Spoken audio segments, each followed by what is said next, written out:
오늘 우리가 함께 나눌 말씀은 룻기 4장입니다. 룻기 마지막 장 4장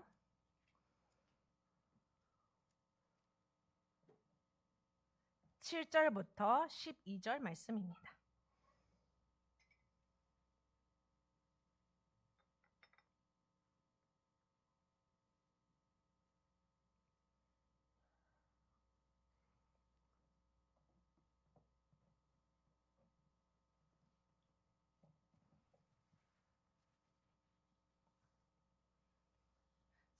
룻기 4장 7절부터 12절입니다. 저와 여러분이 한 절씩 교독하도록 하겠습니다. 옛적 이스라엘 중에는 모든 것을 무르거나 교환하는 일을 확정하기 위하여 사람이 그의 신을 벗어 그의 이웃에게 주더니 이것이 이스라엘 중에 증명하는 전례가 된지라.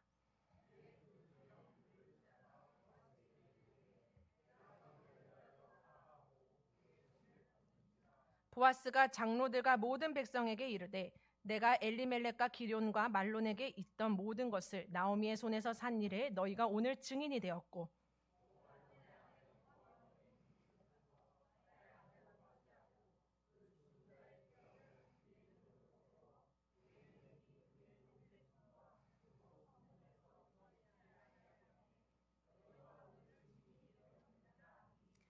성문에 있는 모든 백성과 장로들이 이르되 우리가 증인이 되나니 여호와께서 내 집에 들어가는 여인으로 이스라엘의 집을 세운 라헬과 레아 두 사람과 같게 하시고 내가 에브랏에서 유력하고 베들레헴에서 유명하게 하시기를 원하며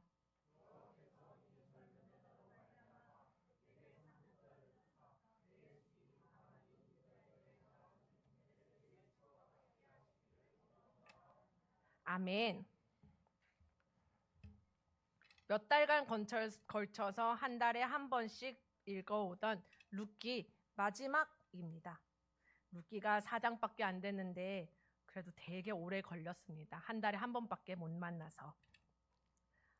근데 지나온 이야기들을 조금 되짚어 보기는 하여야 될 것 같습니다. 왜냐면은 마무리를 할 시점에 사실 앞에서 중요한 내용들이 사실 되게 많았어서 하는데 우리 그 아동부 친구들은 다 듣고 있어. 봐봐.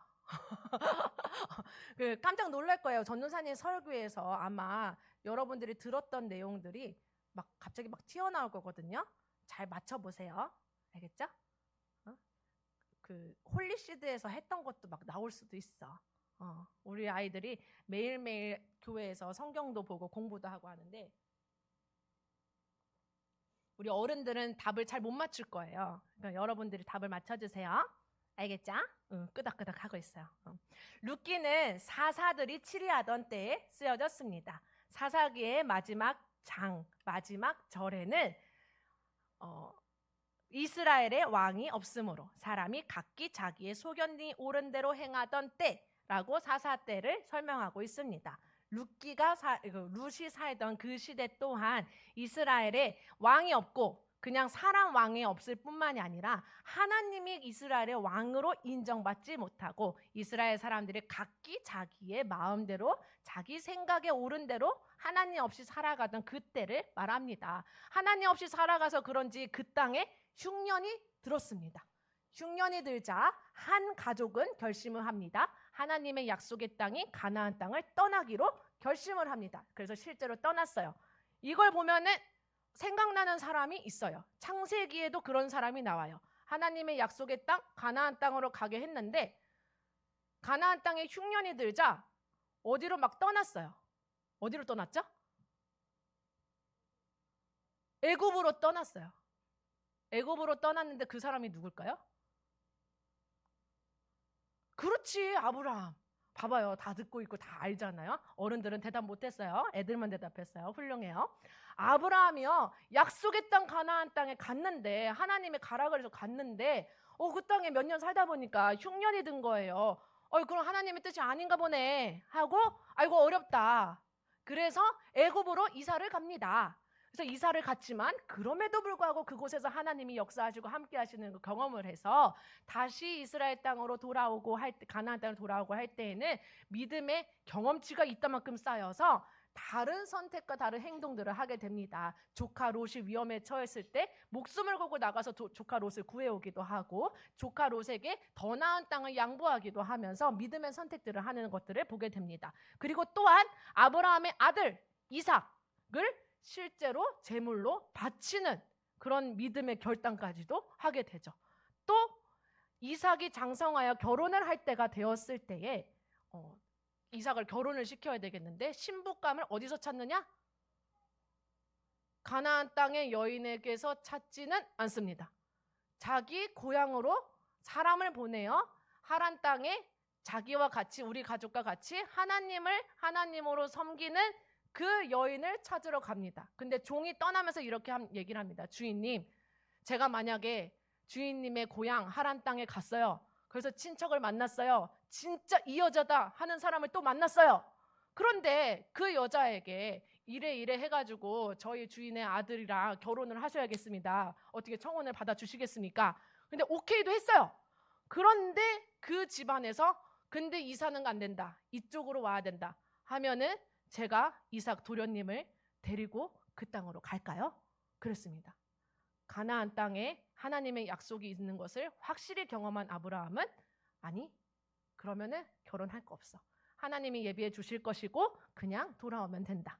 이런 선택을 했습니다. 그런데 이 나오미의 가족은 가나안 땅에 흉년이 들자 모압 땅에 가서 살기로 이주를 합니다. 그리고 그쪽에서 몇 년 살다 보니까 두 아들이 장성했어요. 결혼할 때가 이르자 모압 여인 중에서 골라서 다들 장가를 갑니다. 이런 모습을 통해서 우리가 그동안 창세기에서 믿음의 사람들이 했던 선택과 비슷한 실수를 하기도 하고 또 믿음의 사람들이 했던 선택과는 전혀 다른 믿음이과는 거리가 먼 선택들을 하는 것을 볼 수가 있습니다. 그 결과 하나님 없이 살아간 결과 남편이 죽습니다. 두 아들 또한 다 죽습니다. 남편과 아들 뒤에 나오미와 두 며느리만 남았습니다. 그럼에도 불구하고 하나님의 약속은 계속되는 것을 볼 수가 있었습니다. 그 여인이 나오미가 소문을 듣습니다. 자기의 소망이 다 끊어진 채로 내 고향, 내가 버리고 내가 떠나온 그 약속의 땅에 지금도 하나님께서 어려운 가운데 함께 하셨고 그 땅에서 믿음으로 견디어낸 자들에게 하나님이 자기 백성들을 돌보시사 그들에게 양식을 주셨다 하는 소문을 듣습니다. 그리고 이제 내가 돌아가야겠다 합니다. 그리고 이제 두 며느리들에게 강권합니다. 처음에 두 며느리들이 따라왔어요. 그런데 두 며느리들에게 첫 번째 강권합니다. 돌아가라. 그때 두 며느리가 둘 다 울고불고 절대 안 됩니다. 그랬어요. 두 번째 또 강권합니다. 돌아가라. 나에게는 이미 소망이 없다. 나에게서 아들이 나올 수가 없다. 지금 내가 결혼을 또 한다고 해도 내가 아들을 낳는다고 해도 그 아들이 클 때까지 니네가 기다리고 남편 없이 살 수 있겠느냐. 나에게는 이미 소망이 없는 것이다. 가라. 그랬어요. 그래서 한 며느리 오르반은 갔습니다. 그리고 세 번째 또 강권합니다. 룻마저도 너도 가라. 너의 동서와 같이 가거라. 너의 동서가 그 동서의 백성과 그 동서의 원래 고향 땅의 하나님 신을 선택해서 간 것처럼 너도 가거라 했습니다. 근데 세 번째 강권했을 때에 룻이 이렇게 이야기를 합니다.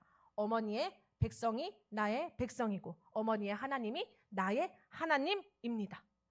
어머니가 하나님으로 섬기는 그 하나님을 나도 하나님으로 섬길 것이고 하나님께서 하나님의 복을 약속하신 그 민족들 가운데에 나도 들어가겠습니다. 아브라함과 이삭과 야곱, 이스라엘에게 허락하신 하나님의 복된 약속을 내가 같이 들어가서 경험하겠습니다. 만약에 죽으라 그러면은 죽겠습니다. 이런 결단을 하고 나아갑니다.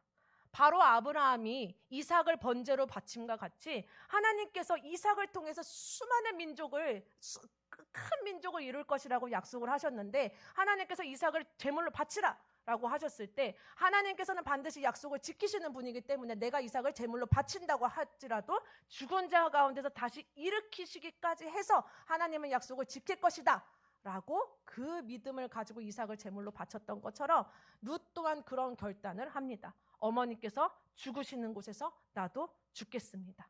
하나님께서 살리시면 살 것이고 하나님께서 죽이시면 죽을 것이고 나도 하나님께 내 운명을 하나님의 약속에 내 삶을 내어 맡기겠습니다 하면서 온전한 신뢰 가운데 나오미를 무작정 따라갑니다. 나오미와 룻이 아무것도 가진 것이 없는 상태로 베들레헴 성으로 들어옵니다. 그때 온 백성들이 이렇게 이야기를 합니다. 이 사람이 나오미가 맞느냐? 이 사람이 떠날 때에 그 찬란하던 나오미가 맞느냐? 라고 이야기를 합니다. 나오미가 실패한 것은 온 동네 사람들이 다 아는 일이었습니다. 온 성읍이 그들로 말미암아 떠들며 이르는 중이었습니다. 나오미는 그 자기의 상태를 비관하며 나를 더 이상 나오미라 부를 것이 아니라 마라, 쓴물이라고 불러라 라고 이야기했습니다. 내가 하나님의 약속을 떠났기 때문에 하나님께서 나를 치셨고 하나님께서 나를 버리셨고 내가 풍족하여 떠나갔으나 이제는 지금 아무것도 남은 것이 없이 텅 빈 사람이 되었다. 하나님께서 나에게 징벌을 내리셨고 나를 괴롭게 하셨다 라고 이야기를 합니다. 근데 그때에 이스라엘 땅은 보리 추수가 시작될 때였습니다.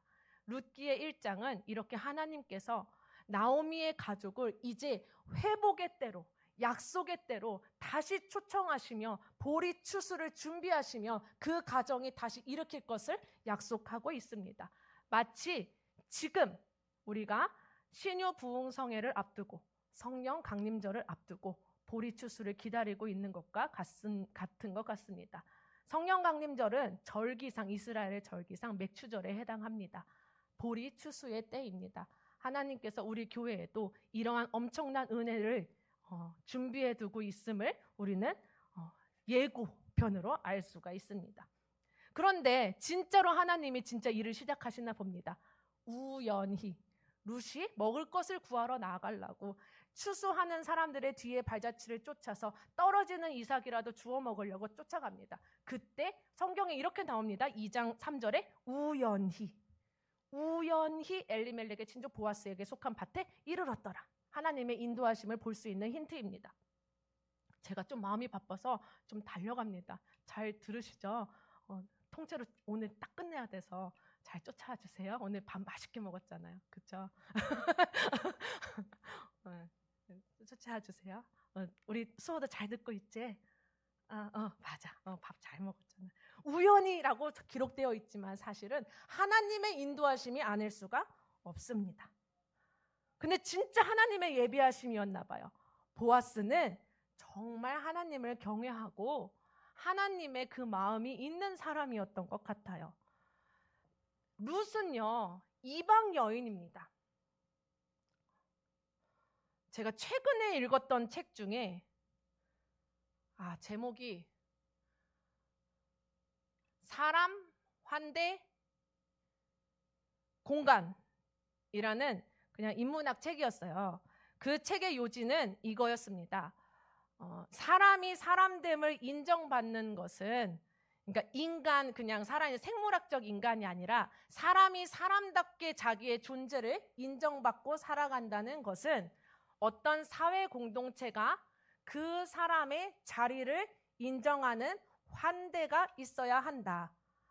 그래서 종, 사형수 이런 사람들은 사람으로서 사회 공동체가 인정하지 않는 사람이다. 이 사회가 환대하지 않는 사람이다. 그렇기 때문에 종들은 그저 사회적으로 죽은 사람에 불과하고 사형수 이런 사람들은 이미 죽은 사람으로 생명이 없는 사람으로 간주가 되기 때문에 그 사형수를 죽인다고 해도 그 종을 죽인다고 해도 그 인간 사회가 죄책감을 갖거나 하지 않는다. 이런 종류의 것이었어요. 그래서 진정으로 이 사람이 사람되게 인정을 하려면 우리 공동체가 환대를 해야 된다. 그런 내용이었어요. 그런데 그 환대를 보아스가 하는 것 같아요. 보면은 보아스가 룻에게 이르되 이삭을 주우러 다른 밭으로 가지 말고 여기서 떠나지 말고 나의 소녀들과 함께 있으라 라고 그가 있을 수 있는 자리를 허락합니다. 네가 딴 데 갈 필요 없어. 여기가 네 자리야. 여기서 네가 네 일을 하고 먹고 살거라 하고 초청을 합니다. 그리고 또 소년들에게 다른 일꾼들에게 명하여서 이 여인을 건드리지 마라. 이렇게 안전을 보장합니다. 그 공동체에서 안전하게 자기 할 일을 하면서 살 수 있도록. 또 세 번째, 네가 일을 하다가 목이 마르거든 그릇에 가서 소년들이 길어온 것을 마셔라. 그러니까 눈치 보고 살지 말라는 거예요. 너도 당당하게 능동적으로 그 자기 자리를 보장해 줍니다. 또한 또 네 번째, 이제 일일이 다 끝났을 때에 다 같이 모여서 식사할 때 룻을 데리고 옵니다. 너 여기 앉아라. 같이 먹자. 같이 먹자 이게 초청이잖아요. 근데 이제 안 친한 사람들은 같이 먹자 이거 안 하잖아요. 같이 먹자. 초대하여 풍요롭게 먹을 수 있게 해줍니다. 또한 다섯 번째, 마지막에 그 소년들에게 계속해서 그 같이 일하는 일꾼들한테 곡식단 사이로 지나가는데 이 여인에게 절대로 눈치 주지 마라. 책망하지 마라. 그리고 오히려 일부러 흘려라. 이 사람이 주워갈 일거리가 생길 수 있게. 그냥 곡식을 그냥 이만큼 싸서 줄 수도 있어요. 그런데 이 여인이 이 공동체에서 떳떳하게 자기의 일을 하면서 계속해서 생활을 이어나갈 수 있는 자리까지 허락을 해줍니다. 그리고 넉넉한 일자리를 허락해 주는 거죠. 그러니까 이 룻이라는 이방 여인이 이 이스라엘 언약 공동체에 완벽하게 적응하여서 같은 민족으로 어울려 살아갈 수 있는 생활 터전을 만들어 주는 것입니다. 그래서 룻은 이렇게 고백합니다. 저는 이방 여인에 불과합니다. 당신이 어찌하여 나를 이렇게 은혜를 베푸시며 저를 돌보시나이까. 룻은 기대하지 못했던 환대를 경험하는 것입니다. 바로 예수님의 환대가 이러한 것입니다. 우리는 하나님과 상관이 없는 사람들입니다. 신약 성경 가운데 우리를 표현할 때 이방인이라고 표현을 합니다. 우리는 이스라엘 민족이 아닙니다. 아브라함의 자손도 아닙니다. 우리는 예수 그리스도를 십자가에 못 박은 죄인들일 뿐입니다. 하나님과 원수된 사람일 뿐입니다. 하나님 나라와는 완전히 상관없는 사람들입니다. 이방인일 뿐입니다. 그러나 우리가 하나님의 나라에 그 두려움으로 과연 우리가 이 하나님 나라에 들어갈 수 있을까? 하나님의 나라에 초대받아 갈 수 있을까? 걱정함으로 두려운 마음으로 발을 내디딜 때 예수 그리스도께서는 이 보아스와 같이 우리를 맞아주시고 초대하시고 환대하시는 것을 알 수가 있습니다. 뿐만 아니라 영원토록 이 나라에서 살 수 있도록 풍요롭게 살 수 있도록 모든 터전을 예수님께서는 마련해 주십니다. 보아스는 이렇게 표현합니다. 룻이 어찌하여 나에게 이런 은혜를 베푸십니까? 나는 이방 여인일 뿐인데. 그때 보아스가 이렇게 얘기합니다. 네가 행한 모든 일을 내가 안다. 룻이 어떤 일을 하였나요? 룻은 부모와 고국을 떠나서 알지 못한 하나님의 약속 가운데로 자기의 생명을 맡기며 들어왔습니다. 그것이 바로 룻이 한 일이었습니다. 내 살 길을 내가 아는 길로 가는 것이 아니라 내가 알지 못하지만 하나님이 약속하시고 하나님이 준비해 두셨다던 그 약속에 내 운명을 맡기는 일을 하는 것입니다. 그 일이 온 백성에게 알려졌다. 하나님께 피하러 온 자에게 이스라엘 하나님 여호와께서 그의 날개 아래에 보호를 받으러 온 그 사람에게 선대하는 것이 마땅하다. 너에게 온전한 상 주기를 원한다. 이렇게 이야기를 합니다. 우리의 믿음의 모습이 바로 이런 것이어야 할 것입니다. 하나님 나라에 발을 내디딜 때에 우리는 하나님께서 약속하신 그 약속을 바라보면서 우리는 알지 못하는 길이지만 두렵고 떨림으로 믿음으로 그 발을 하나님 나라에 들여 놓는 것입니다. 그때에 그 믿음을 보시고 네가 행한 그 일을 내가 보고 알았다. 네가 무엇을 버렸고 무엇을 선택하였는지 내가 들었다 하고 예수 그리스도께서 우리를 초대하여 환대하여 주십니다. 3장 빠르지만 잘하고 있습니다. 근데 이제 보리 추수 때가 이제 맞는 클라이막스가 됐어요. 이제 타작할 때가 옵니다. 추수를 다 하고 이제 보리를 까불리는 일이 남았습니다. 이제 은혜의 바로 그때입니다. 나오미가 결정을 합니다. 룻을 씻기고 단장을 시키고 정갈하게 준비를 한 후에 이제 보아스의 잠자리로 들어가게 합니다. 이때의 긴장감은 그냥 보아스의 밭에 그냥 뒤에 졸졸졸졸 따라가면서 내가 여기서 먹고 살 수는 있을까 하는 그 수준의 그 두려움이랑은 완전 차원이 다릅니다. 밤중에 타작마당에 어떻게 될지도 모르는데 남자가 자는 그 잠자리에 슬그머니 들어가서 내 운명을, 내 생사를 맡기는 중입니다. 이 긴장감은 믿음의 엄청난 모험입니다. 사람들로부터 오해받을 수도 있어요.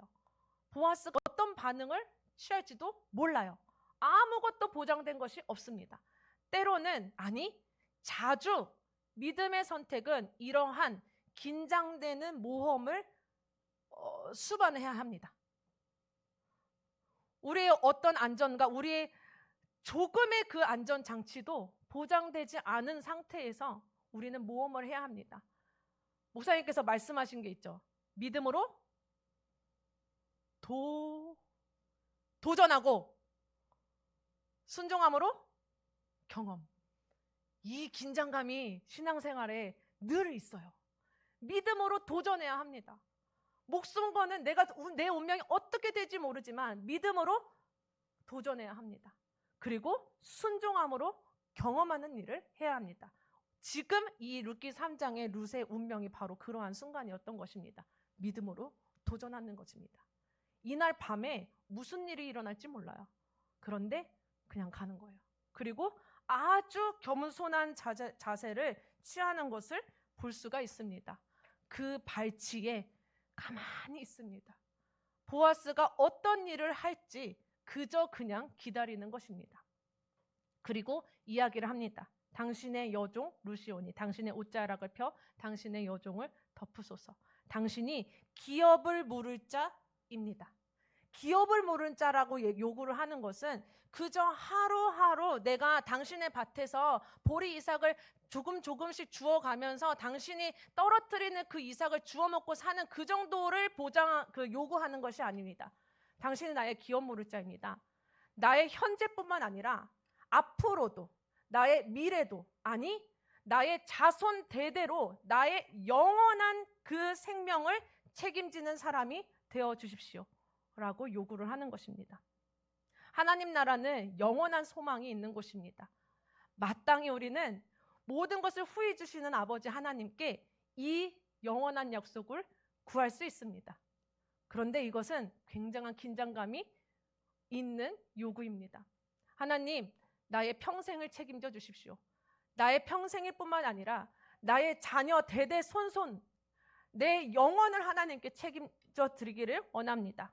하나님께 나의 생명을 구합니다. 보아스가 감탄을 합니다. 네가 가난하건 부하건 젊은 자들, 어떤 힘 있는 세상의 권세와 세상의 힘, 세상의 재력, 세상의 지혜를 쫓는 것이 아니라 그저 하나님의 약속을 따라서 이렇게 기업 모를 자의 축복을 구하는도다. 너의 처음 인애보다 지금 이 나중 인애가 훨씬 더 크다. 룻의 믿음을 칭찬합니다. 그리고 진짜 룻이 듣고 싶었던 그 얘기를 해줍니다. 내 딸아 두려워 말아라. 룻은 정말 두려웠을 거예요. 이 믿음의 그 긴장되는 그 순간, 나의 모든 일생, 나의 평생을 다 걸고 하는 이 선택, 정말 두려웠을 거예요. 그런데 보아스는 내 딸아 두려워 말아라. 내가 네가 요구한 모든 것을 다 행하리라. 그런데 첫 번째 기업 물을 자가 있다는 것입니다. 만약에 그 첫 번째 기업 물을 자가 네가 요구한 것을 다 행하기를 원하면 그가 할 것이다. 그런데 만약에 그 첫 번째 기업 물을 자가 행하기를 원치 않는다면 내가 책임지겠다. 걱정하지 말아라. 그리고 이제 오늘 4장 말씀에 이 첫 번째 기업 물을 자가 등장합니다. 보아스가 다음날 아침이 밝자 성문으로 나아갑니다. 그때에는 모든 법적인 계약 이런 것들이 성문에서 진행이 되었습니다.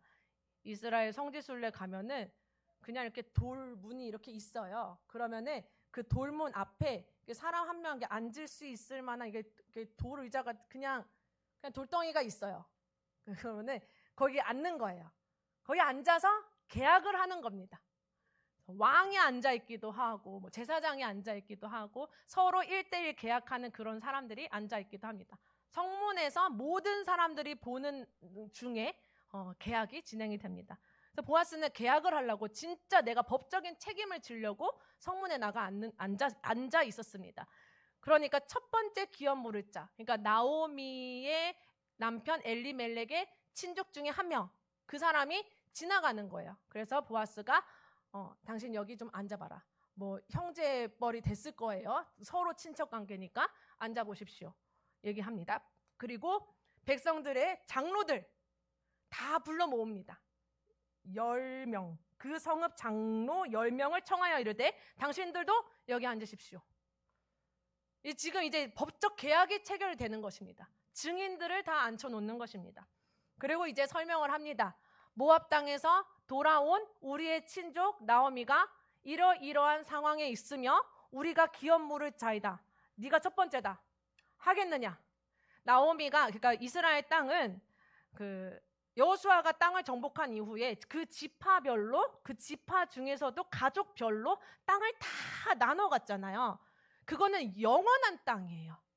그래서 만약에 저희 집이 돈이 떨어진 거예요. 그래서 이 땅을 팔아야 되겠어요. 우리 운영이 안 돼요. 그래서 옆집에 이웃에게 제 땅을 팔았어요. 그렇지만 희년이 되면 7년이 지나면은 돌려줘야 됩니다. 왜냐면 이 땅은 영원토록 하나님이 약속해 주신 이 가문의 땅이기 때문에 이렇게 가문 가족별로 땅이 있었어요. 그런데 이 엘리멜렉의 땅, 이 지금 이제 주인이 없는 거예요. 그리고 이 여인들이 이것을 운영할 수 있는 그 법적 체계가 없습니다. 그렇기 때문에 기업을 물을, 그 땅을 물을 자, 땅을 사서 경작하고 그 가족이 살 수 있도록 대를 이어줄 책임자가 나타나야 하는 것입니다. 그래서 그걸 하겠느냐 했어요. 첫 번째 사람이 하겠다라고 했어요. 그런데 보아스가 이제 다음 이제 설명을 합니다. 자세하게 이 상황을. 만약에 이 땅을 사면은 나오미에게 며느리가 있다. 그 며느리랑 혼인을 해서 그 며느리가 아이를 낳으면은 이게 네 땅이 되는 게 아니라 그 아들의 이름으로 이 기업을 이어나갈 수 있도록 해야 된다. 그러니까 이건 내 돈 주고 그 땅을 사서 그 아이에게 이걸 물려주는 거잖아요. 그래서 얘기를 해. 이건 나한테 손해다. 그래서 내가 무르지 못하겠다. 이렇게 포기를 합니다. 이렇게 첫 번째 기업 물을 자가 등장을 하고 보아스가 이 일의 법적 책임을 결정하는 이 장면을 통해서 우리는 이 보아스의 행동이 얼마나 힘든 결정이었는지를 알 수가 있는 것이에요. 아무도 이 여인들의 삶을 책임지고 싶지가 않았던 것입니다. 오히려 엄청난 손해를 입는 일이었던 것이에요.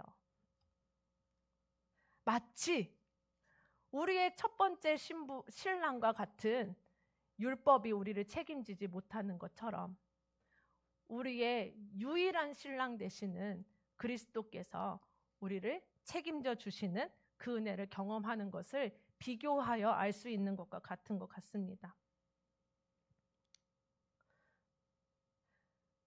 그 수요 예배 때였나 금요 예배 때였나 목사님이 아멘 열심히 하라고 하셨던 적이 있었는데 그때 그게 나오거든요. 고린도후서 1장 20절 보면은 하나님의 약속은 얼마든지 그리스도 안에서 예가 되나니 예수님께서는 항상 그리스도의 하나님의 약속 가운데 모든 것을 예하셨습니다. 그리고 그 예하신 공로를 우리 대신 순종하시고 십자가에 죽으시고 하신 모든 순종을 그의 공로를 우리에게 전해주셔서 우리가 아멘함으로 그 기업을 그저 받게 되었습니다. 보아스의 기업 물음은 바로 이런 것이었습니다. 보아스가 값을 치르고 보아스가 계약을 이행하고 보아스가 책임지지만 그의 희생으로 그의 책임으로 나오미의 가문이 살아나는 것이 바로 보아스의 기업 물음이었습니다. 예수 그리스도께서 예하신 것에 그저 우리가 아멘함으로 그리스도의 기업을, 그 하나님 나라의 기업을 그저 우리가 값없이 받을 수 있는 그 은혜였던 것입니다. 이것을 누가 증명하고 있습니까? 첫 번째 기업 물을 사람, 계약을 체결할 때, 여기 오늘 읽었던 말씀입니다. 아주 상세하게 이 계약의 장면을 나옵니다. 전통적으로 이스라엘은 누군가가 이렇게 무르거나 교환하는 일을 확정하기 위해서 사람이 그의 신을 벗어서 그 계약 당사자에게 신발을 건네주는 것으로 확정한다는 것이 관습이 되었다라고 표현을 합니다. 그래서 첫째 기업물의 자가 보아스에게 자기 신을 벗어서 건네주는 것이 여기 정확하게 기록이 되어 있습니다. 확실하게 확정되었다는 것입니다. 그리고 그 장면을 누가 봤나요? 10명의 장로들이 보았습니다. 하나님께서 노아에게 약속을 주실 때에 무엇을 주셨죠? 징표로 무지개를 주셨습니다.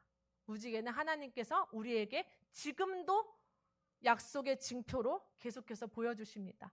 무지개는 하늘을 향해서 이 계약이 깨어진다면 내가 죽겠노라 라고 하나님께서 도장을 콱 찍으신 약속의 징표입니다.